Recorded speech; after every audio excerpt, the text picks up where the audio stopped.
But anyone concerned that they should be weighing the two mRNA vaccines can rest assured. There's no wrong answer, and no benefit to shopping around for one versus the other. Load error. These are interchangeable, said Dr. Peter Juni, director of Ontario's COVID-19 Science Advisory Table, in an interview with This Is Like a Brand of Gasoline. Basically, these two really are so close the way they are produced, the concepts, etc. We know it also when we look at the antibody responses. That's important to keep in mind. There's no better or worse between these two. Juni's comments come as the country is in the midst of a massive influx of vaccines. 68 million COVID-19 vaccine doses are set to arrive next month, while June has seen a huge surge in deliveries. The proportion of eligible Canadians with at least one vaccine has soared to 70%, though that represents just over 60% of total Canadians with at least one shot. Even so, Canada lags in administering second doses.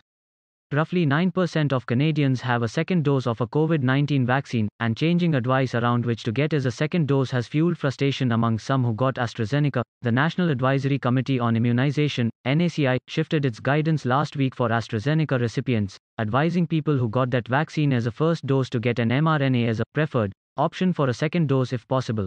That comes as cases of the Delta variant surge, and it stands poised to become the main strain of the virus circulating in Ontario. They absolutely did the right thing, Juni said of anyone who got AstraZeneca, either as a first or second dose, and stressed the vaccine remains excellent at preventing severe outcomes and death. London, ONT. Attack suspect formally charged with terrorism. Amazing and important step. Community reacts to terrorism charges laid in deadly London attack. NBA grants $500,000 to Toronto organization to build economic prosperity among Black Canadian youth. John Cornish creates new society to help aid and mentor students. Could decarbonization be Canada's path to reach climate goals?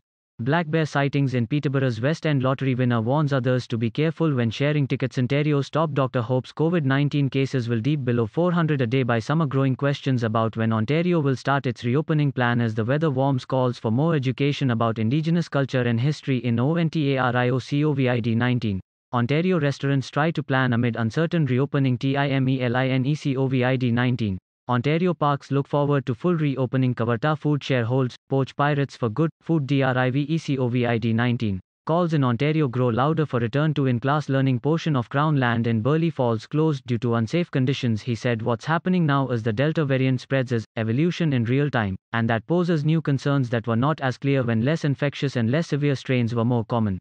We now have the situation where the Delta variant is about to take over Ontario, for example, and we just need to react to it, he said, pointing to new evidence out of the UK. This evidence just clearly indicates, yes, 2 shots of Pfizer are then also 1 shot of AstraZeneca followed by 1 shot of Pfizer or Moderna are just the better choice to get this pandemic under control and keep it under control.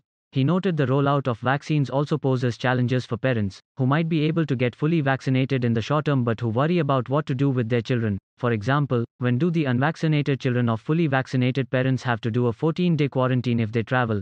Juni said he understands it's difficult for many parents waiting for news on when a vaccine will be approved for children, but that the focus needs to be on keeping new variants out of the country.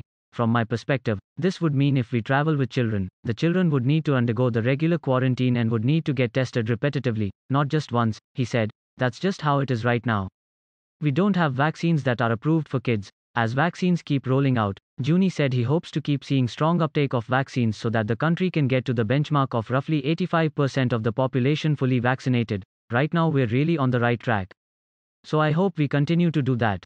We also have an extraordinarily low amount of vaccine hesitancy in this country, he said. I hope this stays like that. Trudeau calls on Canadians to support Muslim community following London, ONT. Vehicle attack. Condolences pour in after Muslim family killed in London, ONT. Trudeau condemns terrorist attack in London, ONT. That left 4 Muslim family members dead. Toronto police concerned about number of outdoor parties popping up amid COVID-19. Police say London vehicle attack victims, targeted because of their Islamic faith. Surrey RCMP. Warn about spike in break-ins. Montreal turns pizza making habit into lottery for charity. Caroline Mulroney speaks about Hamilton LRT cancellation. Saskatchewan. Part of mega drought as dry weather continues. Calls for more Ontario residential school site searches. Questions raised over selection of new Ontario Chief Medical Officer of Health. Winnipeg police say arrest warrants not issued in connection with planned rally. Winnipeg mayor calls for significant fines for organizers of protests violating public health orders. Winnipeg police issue arrest warrants for anti-mask rally organizers. Manitoba COVID-19 patient who died after failed transfer mourned. Millennials priced out of home ownership.